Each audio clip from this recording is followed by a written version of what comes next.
నా పేరు Bolisetti Veerababu.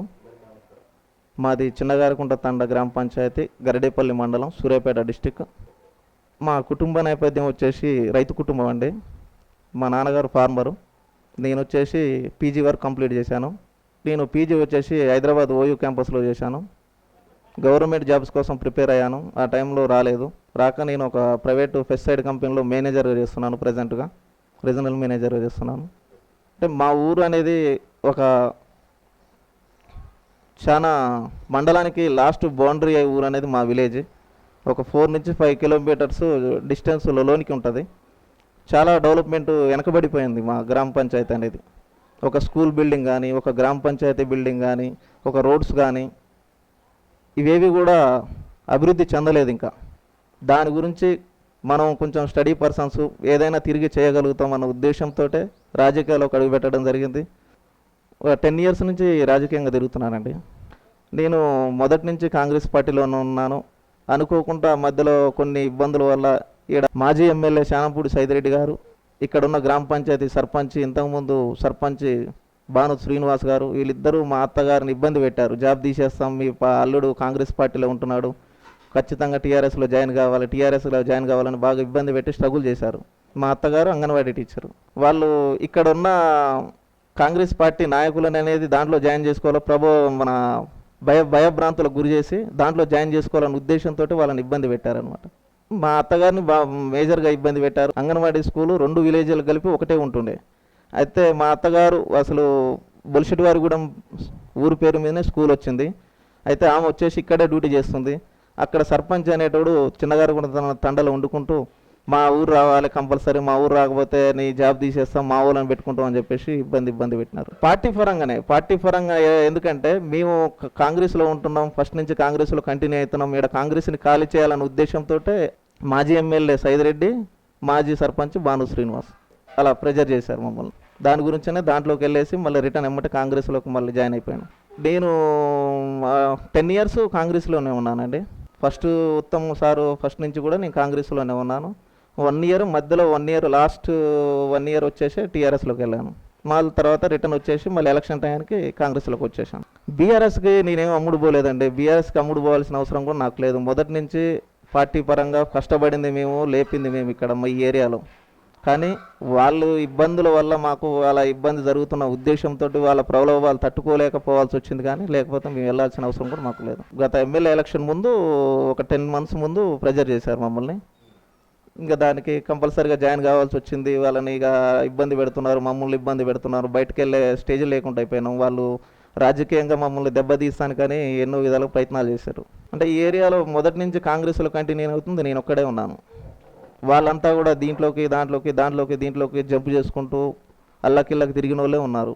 Present first నుంచి కూడా మొదటి నుంచి కూడా ఉన్నది మేము ఒక్కలే ఉన్నాం. మా ఫ్యామిలీని అందుకనే టార్గెట్ చేశారు. ఫస్ట్ 10 సంవత్సరాలు కూడా కాంగ్రెస్లో ఉన్నది మేము.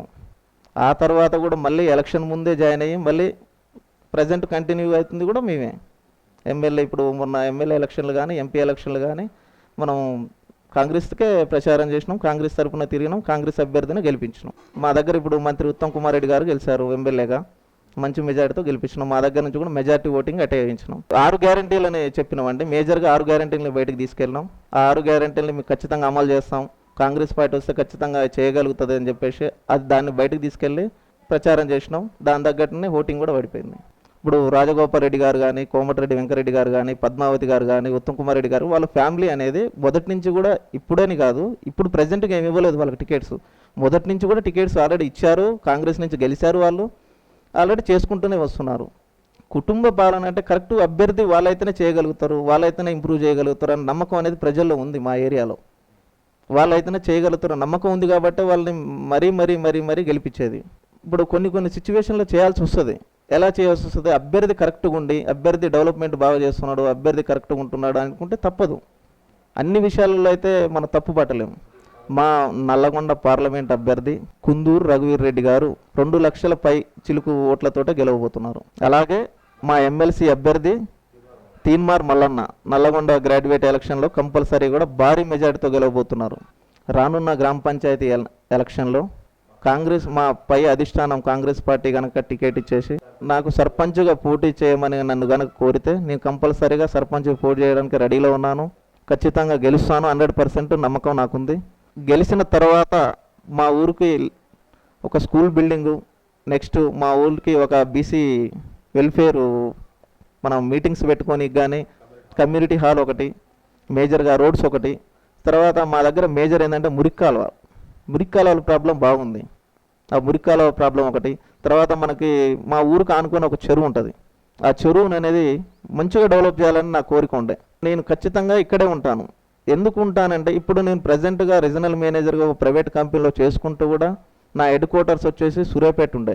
నేను ఖచ్చితంగా కంపెనీ వాళ్ళ ప్రకారం నేను సూర్యాపేటలోనే ఉండాలి. కానీ నేను గత 20 years నుంచి కూడా సూర్యాపేట కానీ వేరే టౌన్లలో ఏడ ఉన్న దాఖలాలు లేవు. నేను ఏ జాబ్ చేసినా, ఏ ప్రైవేట్ జాబ్ చేసినా కూడా నేను ఇంటి దగ్గర నుంచే డైలీ పోయి వస్తాను తప్పితే నేనైతే ఏడికి పోయేదైతే లేదు. సర్పంచ్గా నేను కనుక గెలిచిన మరుక్షణమే జాబ్ను పనిచేస్తాను. ప్రజాపాలనే మేజర్గా చూసుకుంటాను. గ్రామ పంచాయతీ డెవలప్మెంటే బాగా చేసుకుంటాను. మొన్న జరిగిన ప్రజాపాలనలో ప్రజల నుంచి ఉచిత కరెంట్ ఒకటి వచ్చింది, బాగా మేజర్గా వచ్చింది. ఆ తర్వాత నెక్స్ట్ దరఖాస్తులు, తర్వాత గ్యాస్ సిలిండర్ ఒకటి వచ్చేసింది, తర్వాత 2500 అదొకటి వచ్చింది మహిళలది. మేజర్గా వచ్చినాయి ఇవేనండి మా గ్రామ పంచాయతీలో ఈ దరఖాస్తులు వచ్చినాయి. ఎంపీ ఎలక్షన్లు మొన్ననే జరిగినాయి రీసెంట్గా. జూన్ 4వ తారీఖున ఫలితాలు రాబోతున్నాయి. ఆ ఫలితాలలో మన తెలంగాణ నుంచి కంపల్సరీగా 14 నుంచి 15 సీట్లు కాంగ్రెస్ గెలవబోతున్నాం. దేశవ్యాప్తంగా ఇండియా కూటమికి వచ్చేసి 300 నుంచి 350 సీట్లు రాబోతున్నాయి. దాంట్లో ఎటువంటి సంకోచం లేదు. జోడో యాత్ర అనేది చాలా ప్లస్ అయిందండి రాహుల్ గాంధీ గారికి. ఎందుకంటే దేశాన్ని మొత్తం కూడా 2 సార్లు చుట్టేశారు. అదనేది చాలా కలిసి వస్తున్నది. ఆ తర్వాతనే ఇప్పుడు ఆ జోడో యాత్ర జరిగిన తర్వాతనే కర్ణాటకలో ప్రభుత్వం వచ్చింది, తెలంగాణలో ప్రభుత్వం వచ్చింది. మొదటగా ప్రజలకు తెలియజేయాల్సింది నేను ఒక్కటే తెలియజేస్తున్నాను, మా గ్రామ పంచాయతీ ఓటర్లందరికీ డబ్బులు ఉన్నాయా లేవా అని చూసుకోకండి. అభ్యర్థి లోకల్లో ఉంటున్నాడా ఉండట్లేదా, నెక్స్ట్ మనకు అందుబాటులో ఉండి మనకు అన్ని కావాల్సిన వర్క్లు అన్నీ చేస్తున్నాడా చేయట్లేదా అది చూడండి. డబ్బు ఎప్పుడు శాశ్వతం కాదు. వాళ్ళు ఇచ్చే 1000 రూపాయలు అనేది ఇవాళ ఇస్తారు, నెక్స్ట్ డే అయిపోతాయి. అది కాదు, మనకు 5 years మన వాళ్ళు డెవలప్ చేయాలి. ఏ విధంగా అంటే ఆ విధంగా డెవలప్ చేయాలి. మన ఊరిని కానీ మన విలేజ్ని కానీ మనకి ఏదైనా అవసరం ఉన్నా కూడా ఆదుకునే టైప్ ఉండాలి. కానీ డబ్బులు ఇవ్వాలి, కోట్లు ఉన్నాయా వాడిని గెలిపిద్దాం, 2 కోట్లు ఉన్నాయి వాడి గెలిపిద్దాం, 10 కోట్లు. కోట్లు ముఖ్యం కాదు, వ్యక్తిత్వం ముఖ్యం, మంచి అభ్యర్థి ముఖ్యం, చదువుకున్న అభ్యర్థి అయి ఉండాలి కంపల్సరీగా. ఎందుకంటే డెవలప్మెంట్కి మెయిన్ ఏంటంటే స్టడీ ఉన్న అభ్యర్థి అయితేనే ఏదైనా వర్క్ చేయించగలుగుతాడు, ఏ ఆఫీస్కైనా తిరగలుగుతాడు, ఏ మంత్రి గారి కాడికైనా పోగలుగుతాడు. ఏమి రాని వాడిని కూర్చోబెట్టి ఎన్నో బిజినెస్ చేసుకుని తీసుకొచ్చి గెలిపిస్తే కంపల్సరీ కూడా వాడు ఆ బిజినెస్ మీదే డెవలప్మెంట్ చూసుకుంటాడు. కానీ మన గ్రామ పంచాయతీ మీద డెవలప్మెంట్ చూసుకోడు, మన గ్రామ పంచాయతీని డెవలప్ చేయడు. ఓటును కంపల్సరీగా వినియోగించుకోవాలి ప్రతి ఒక్కరు. నేను ఎందుకు ఓటేస్తా, ఏమో నాకేం డబ్బులు ఇవ్వట్లేదు ఆయన 2000 ఇస్తే నేను వచ్చి ఓటేస్తా, 3000 ఇస్తే ఓటేస్తా కాదు ముఖ్యం. మనం ఎక్కడ ఉన్నా, దేశంలో ఎక్కడ ఉన్నా కూడా మన ఓటును కంపల్సరీగా వినియోగించుకోవాలి 100%. ఓటర్ మహాశయులకు నేను ఇచ్చే సలహా ఏంటంటే ఎక్కడైనా ఉండండి, దేశంలో ఎక్కడున్నా కూడా ఒక్క రూపాయి కూడా ఆశించకుండా మనకి ఇచ్చిన రాజ్యాంగం ఇచ్చిన అధికారం అనేది కంపల్సరీగా మనం ఎవరిని గెలిపియాలి, ఎవరిని ఏం చేయాలి అనేది కంపల్సరీగా మీకు ఒక ఐడియాలజీ ప్రకారం మీకు నచ్చిన అభ్యర్థిని గెలిపియండి. వాడు కరెక్ట్ చేస్తాడు అనుకున్నది కంపల్సరీ గెలిపియండి. ఎక్కడైనా ఉండనియండి, కానీ డబ్బులకు మాత్రం ప్రలోభపడొద్దు. డబ్బులను చూసి ఓటు వేయద్దు. మద్యానికి డబ్బులకి లొంగితే గ్రామ పంచాయతీ కానీ మనకి గ్రామ పంచాయతీ ఆగమైపోతుంది. ఆ గ్రామ పంచాయతీ ఆగమైతే రాష్ట్రం ఆగమైపోతుంది, రాష్ట్రం ఆగమైపోతే దేశం ఆగమైపోతుంది. దాంట్లో ఏముండదు. 1 కోటి రూపాయలు ఖర్చు పెట్టినంటే నేను 1 కోటి ఖర్చు పెట్టినా దాని ఇంట్రెస్ట్ తోటి 2 కోట్లు సంపాదించుకోవాలని ఆలోచనే ఉంటుంది, కానీ వేరే ఆలోచన ఏముండదు అభ్యర్థికి. అందుకనే డబ్బులు అనేది తీసుకోకండి, నిజాయితీగా ఓటేయండి, నిక్కాసుగా ఓటేయండి, మంచి అభ్యర్థిని గెలిపించండి. రాజకీయాలకు కంపల్సరీ యువకులు రావాలండి. ఇప్పుడు టెక్నాలజీ మారిపోయింది, వెనకటి టెక్నాలజీ వేరుంది, ఇప్పుడు టెక్నాలజీ వేరుంది. అప్పుడు వాళ్ళు ఎంత స్టడీ పర్సన్స్ కాకపోతుండే, వాళ్ళంత డెవలప్మెంట్ గురించి ఆలోచన లేకపోతుండే. ఇప్పుడు యువ నాయకులు అనేది వస్తేనే కంపల్సరీగా డెవలప్మెంట్ అనేది పెరుగుతుంది, కొత్త టెక్నాలజీ అనేది వస్తాయి. ఏడుకో పోయి మన సిటీలలో డెవలప్ అయ్యే బదులు మన ఊరిని డెవలప్ చేసుకుంటే, అదే టెక్నాలజీ వాడుకొని మన ఊరిని డెవలప్ చేసుకుంటే మనం డెవలప్ కావచ్చు, పక్కన వాళ్ళని డెవలప్ చేయొచ్చు. ఖచ్చితంగా 100% మా కాంగ్రెస్ పార్టీ ఫస్ట్ యువకులకే ప్రిఫరెన్స్ ఇస్తుంది. గత బీఆర్ఎస్ ప్రభుత్వంలో వచ్చేసి కాంగ్రెస్ హయాంలో లేని బెల్ట్ షాపులు కానీ, కాంగ్రెస్ హయాంలో లేని ఏదైనా కానీ ప్రతి ఒక్క విషయంలో కానీ డెవలప్మెంట్ అనేది లేదండి. ఏదున్నా బెల్ట్ షాపులు చాలా అయిపోయినాయి. ఊరికి వచ్చేసి 4 నుంచి 5, చిన్న విలేజ్లకు వచ్చేసి 5, 10, 15 ఉన్నాయి. అందరూ సోమిరబూతులు అయిపోతారు, తాగుబూతులు అయిపోతారు. ఆ బెల్ట్ షాపులకు పోతారు, తాగుతారు, పంతురు. పోతున్న పనికి పోయిన డబ్బులు కూడా బెల్ట్ షాప్ కానీ చెప్పేసి వస్తున్నారు. దానివల్ల కుటుంబాలు లాస్ అయిపోతున్నాయి, ప్రజలు లాస్ అయిపోతారు. అందరూ రాజకీయాలకు రమ్మనట్లేదు, కొందరు వచ్చినా కూడా చదువుకున్న వాళ్ళు వస్తే బెటర్ అని అనిపిస్తుంది. మార్పు అనేది ఖచ్చితంగా రావాలి. రాను రాను రాను రాను రాను రాను రాను రాను అందరూ చదువుకున్న వాళ్ళే ఉండాలి కంపల్సరీ. 100% స్టడీ పర్సన్స్ ఉంటేనే రాజకీయంగా డెవలప్మెంట్ అనేది ఉంటుంది. స్టడీ పర్సెంట్ ఉంటేనే టెక్నాలజీ అనేది వచ్చేస్తాయి మన ఏరియాకు. ఖచ్చితంగా అందరికీ అందుబాటులోనే ఉంటాను. గ్రామ పంచాయతీ దగ్గరికి కంపల్సరీ డైలీ వెళ్తాను.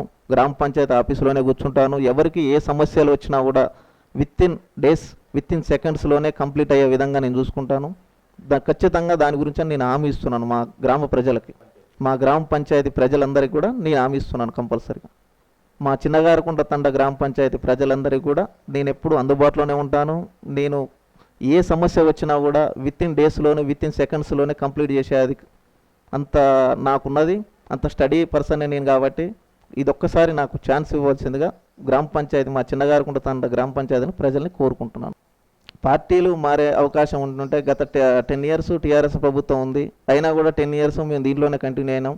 లాస్ట్ 1 year వచ్చేసి 10 months వచ్చేసి బీఆర్ఎస్లో జాయిన్ కావాల్సి వచ్చింది. అది కూడా కొన్ని సమస్యల వల్ల జాయిన్ కావాల్సి వచ్చింది. వాళ్ళు మన ప్రెజర్ చేశారు, కొంచెం మా ఫ్యామిలీని ఇబ్బంది పెట్టారు. దాని గురించనే జాయిన్ అయినాం.